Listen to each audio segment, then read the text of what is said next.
Salam, salam sejahtera, dan salam sehat buat kita semua, terkhusus buat anak-anak semua. Semoga hari ini semuanya anak-anak dalam keadaan sehat. Oke, hari ini kita akan membahas materi kita tentang mensubstitusikan bentuk aljabar. Mensubstitusikan bentuk aljabar. Apa ini pengertian mensubstitusikan ini, bentuk aljabar ini? Oke, mari coba kita lihat pemahaman pengertiannya ya. Pengertian substitusi adalah, ini pengertiannya. Dalam bentuk aljabar, misalnya bentuk aljabarnya seperti ini. 5P pangkat 3 ditambah 7M.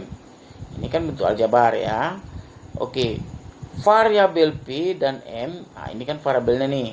P dengan M ini variabel. Variabel P dan M dapat diganti dengan bilangan, yang ditentukan. Artinya angka maksudnya. Ini bisa diganti dengan angka atau bilangan ya.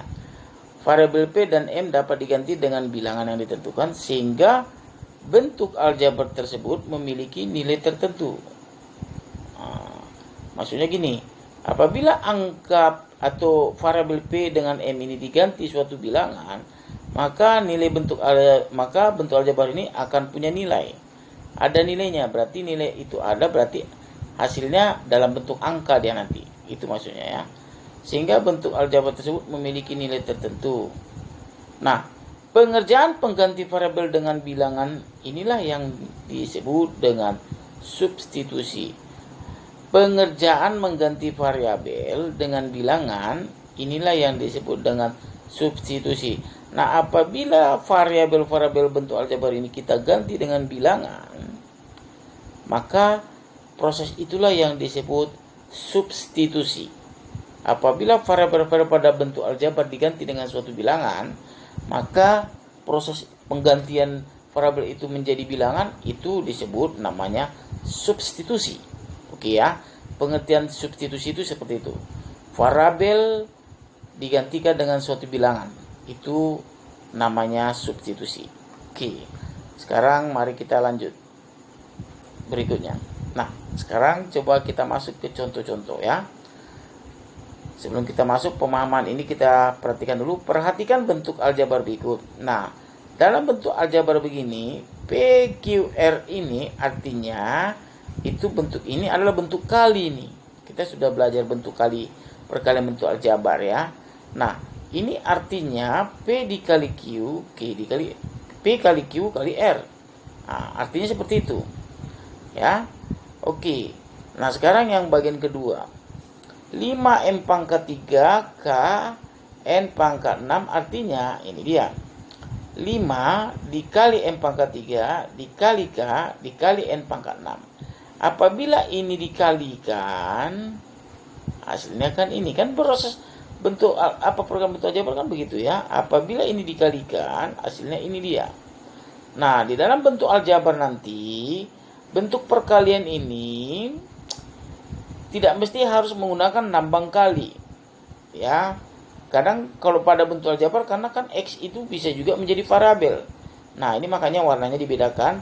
Ini menandakan kali ya. Nah, nanti kalau dalam bentuk aljabar, perkalian itu bisa dibuat dalam bentuknya misalnya P titik Q, berarti artinya kali juga. P titik Q titik R, itu kali artinya. Atau P dalam kurung Q, P dalam kurung Q dalam kurung R, itu artinya kali.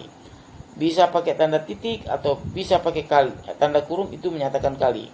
Jadi kalau misalkan ada di kurung-kurung saya buat, berarti itu menyatakan itu perkalian ya. Jadi nggak mesti harus menggunakan lambang kali ya. Oke, itu pemahamannya yang harus kamu pahami. Nah, untuk lebih jelas penggunaan substitusi itu, mari kita lihat contoh-contoh. Jika A itu nilainya 5 dan B itu negatif 4. Tentukan 2AB ditambah 3B kuadrat. Nah, ingat, ini artinya 2 dikali A dikali B. Ini artinya 3 dikali B pangkat 2. Itu artinya. Seperti ini ya. Artinya seperti ini. Oke, coba kita jawab. Ini soalnya tadi. Nah, ini dia.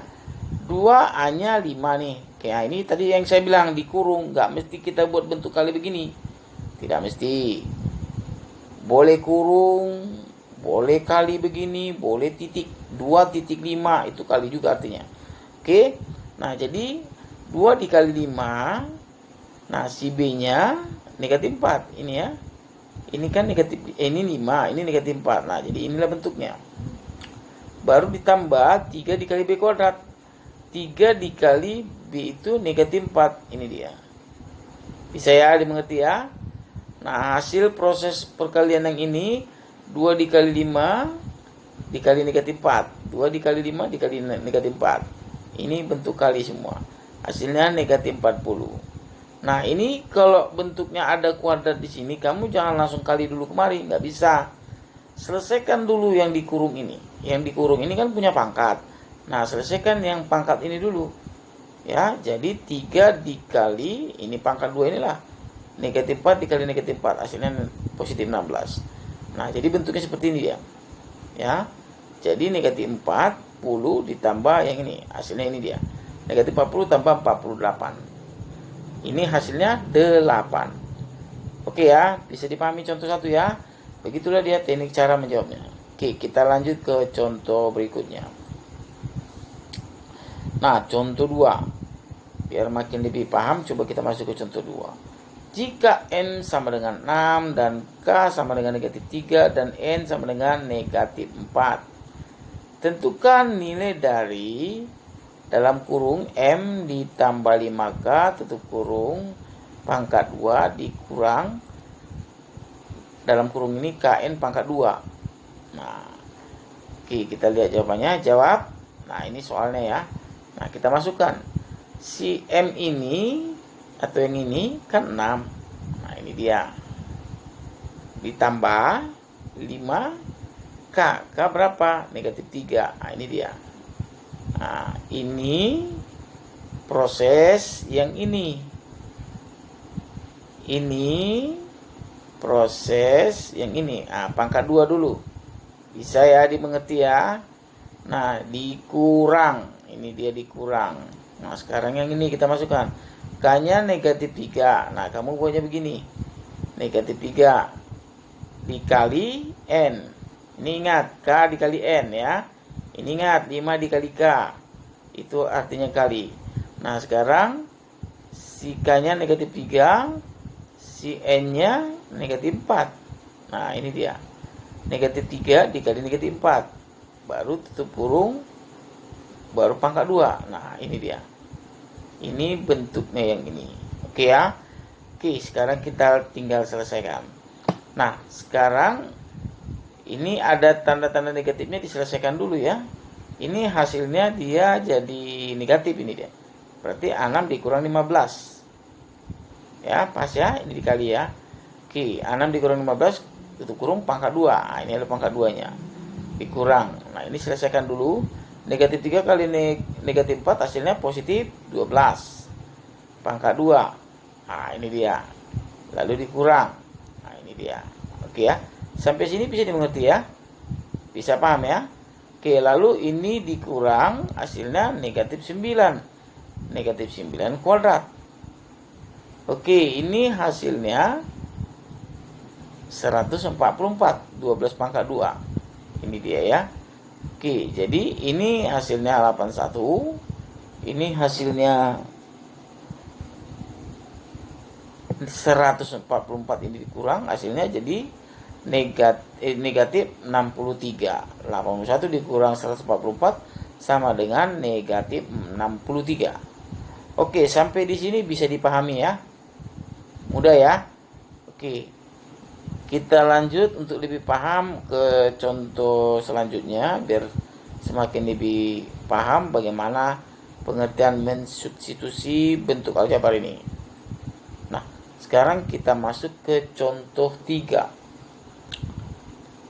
Jika A sama dengan 8 dan B sama dengan negatif 12, tentukan nilai dari, ini agak panjang ya bentuk aljabarnya ya, 9A pangkat 3 dikurang 21B ditambah 16A pangkat 3 tambah 30B dikurang 18A pangkat 3 dikurang 20B. Nah, bentuk aljabar ini kalau kita lihat ada berapa suku nih? Suku pertama, kedua, ketiga, keempat, kelima, keenam. Ada 6 suku. Ya, cukup panjang, cukup banyak sukunya ya. 1, 2, 3, 4, 5, 6. Jadi ada 6 suku dia. Nah, sekarang kita lihat dulu bentuk aljabar ini. Kalau kita masukkan nilai-nilai si A ini 8 A pangkat 3, jadi 8 pangkat 3, waduh sangat panjang ya. Nah sekarang kita perhatikan dulu, begitu juga nanti minus 12 ini dimasukkan ke sini, kemari lagi, wah sangat panjang. Nah kalau kita lihat ini bentuk aljabar yang contoh 3 ini, ada dia yang saling sejenis, susunlah dia yang saling sejenis dulu. Nah ini kan sejenis dia dengan ini, ya sama ya. Baru ini dengan ini. Nah, jadi mana yang sejenis? Kita susun dulu. Nah, sekarang kita tuliskan balik dulu soalnya ini balik. Ya, baru kita susun dulu.